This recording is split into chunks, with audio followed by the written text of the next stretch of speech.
turn all red. I thought maybe you'd want to learn about my mom, but I decided, my husband told me you probably wouldn't. So I thought maybe we could talk a little bit more about, more broadly, about something that I think that women contribute to society that they are often overlooked for, or that gets often overlooked and devalued.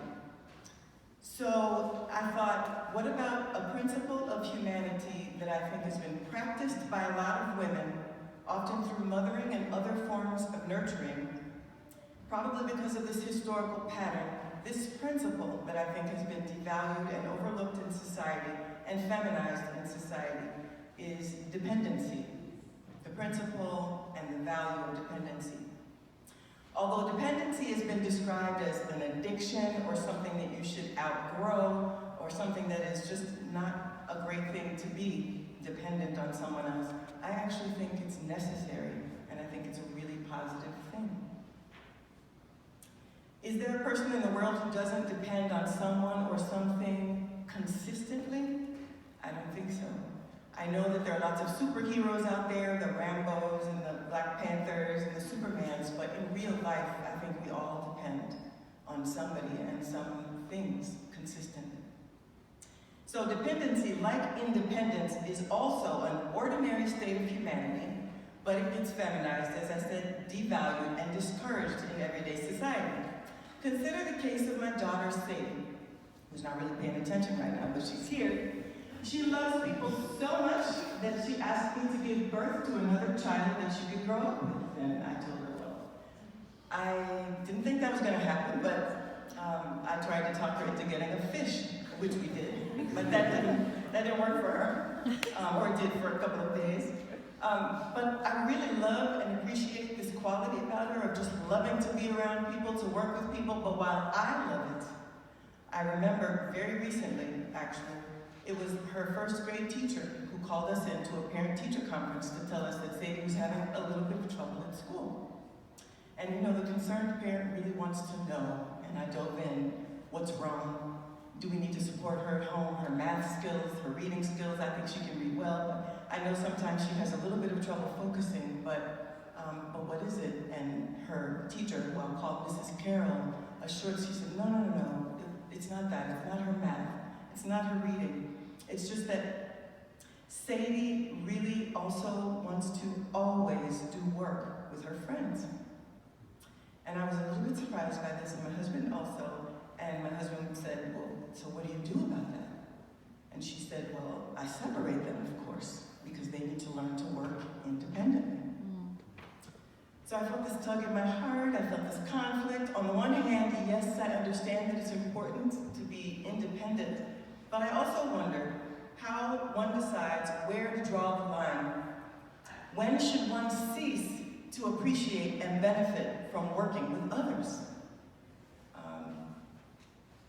The impulse to push people towards independence and self-sufficiency doesn't stop in grade school, as you know in this room, students.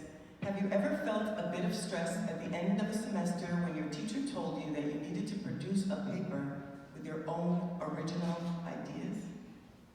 And you're thinking, maybe you were thinking, what is an original idea? We can't even speak without using words that other people have created before us and that we share. So a few years ago, I'm thinking back as I'm pondering this, I knew a student who got called into office hours and was questioned for having lines from his friend's paper appear in his essay, and the other way around. And he got in even bigger trouble when his teacher and his advisor found out that his friends in the class, they actually sat down and wrote their papers together, conversing about their topics the whole way through. The nerve of you students to sit down and write papers together and converse about the topic such that there might be a little bleeding that occurs. So this student went before the academic panel, and I think the student got a really strong message from this experience that an original idea can be code for, as he told me, no sharing, especially not with people you know personally. So again, I remember back then, but this student really enjoyed the process of writing with his friends. I was left thinking, what exactly is being asked of us when we get discouraged from striving for self-sufficiency take on us? And what is lost to the collective when we strive for independence? So you may not know this, students, but faculty members, we're subjected also to self-sufficiency as a goal when we're hired, fresh out of our PhD programs, heads in the sand completely doing research, but many of us with no teaching experience, we come into the classroom and we're expected to hop out and in front of you and teach with no teachers to teach us how. And we're being evaluated in the process. I mean, that's sort of a self-sufficiency, right? We're just going to throw you on your feet and you will run. So there was no one here to teach me how to teach. You do learn as you go. You're evaluated for it at the same time that you're being evaluated for conducting your research and living under the threat of publish or perish original books, papers, and books with your original ideas. And not only that, single-authored manuscripts are more valued than co-authored manuscripts. But personally, I learn more through co-authoring. I've learned more about teaching and learning over the past 2.5 years, working in the Engaged Pluralism Initiative and meeting so many students, faculty, administrators, and recently staff than I've learned in the 14 years that I've taught at Vassar.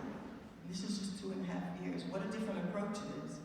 So it made me think, maybe the structures and practices that we use to support learning, teaching, and caring might be expanded or maybe even reimagined. So the strange thing is, the really strange thing, is that we have an excellent model of dependency and what such an operating principle might look like and can offer a community right here underneath our very noses. You know the model, just like I know the model.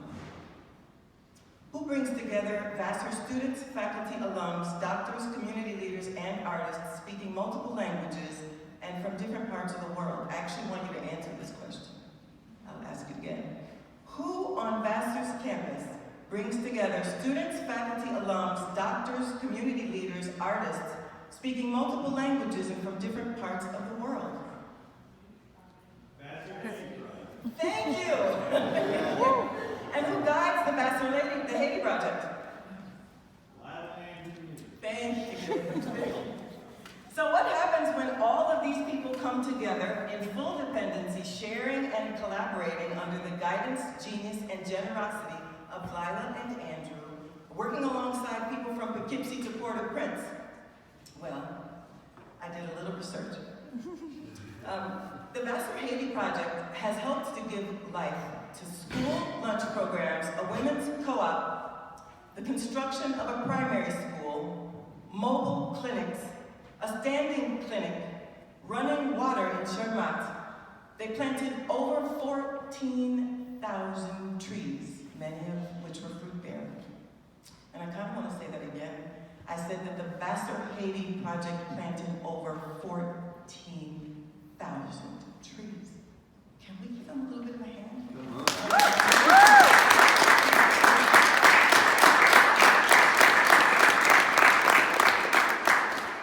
And so in the efforts of the VHP led by Lila and Andrew, I asked myself, what better way do we study, should we study? Chemistry, biology, the politics of development, education, social justice, anthropology, ecology, community engaged learning, and I could go on and on. But in my view, the Vassar Haiti Project is a form of, well, it's transformative pluralism. And at its core is dependency. At its core is dependency.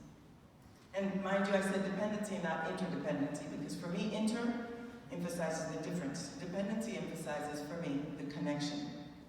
So one VHP alum had this to say, quote, I used to have tremendous doubt about how I, unable to understand Haitian Creole, unfamiliar with the landscape and culture, could be helpful for the people in Chermaître.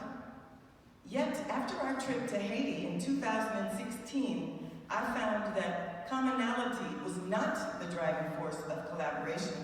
Rather, it was differences and the humbleness to listen attentively to differences that made VHP not only useful, but more importantly, educative for all of us. Different ideas and emotions concentrated into energy that can create projects which none of us would have imagined or could have imagined on our own. In my view, that's transformative pluralism, and I just have to, I think we should all,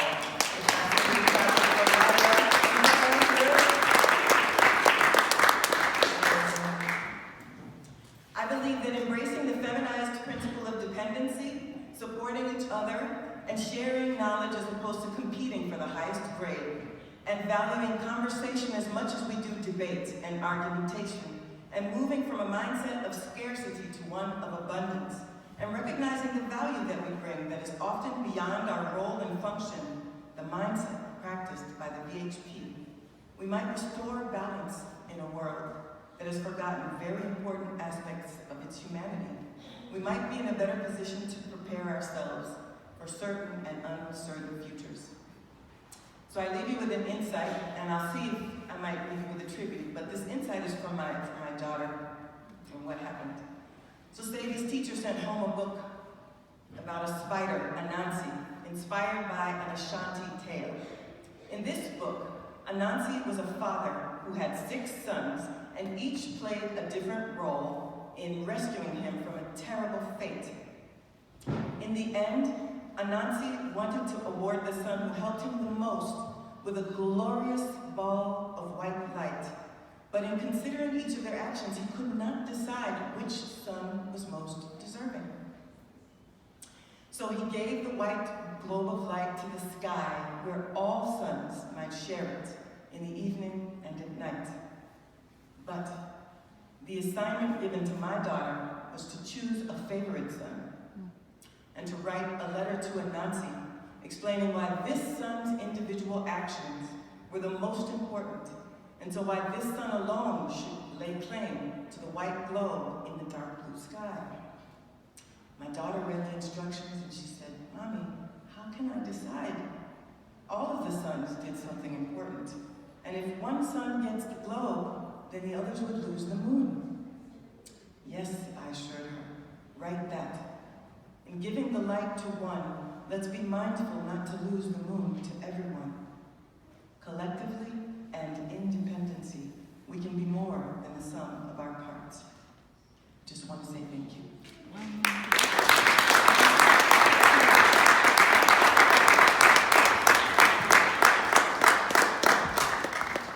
Candice? Thank you so much, Candice, for that wonderful speech. And before you leave, can I please have you up here?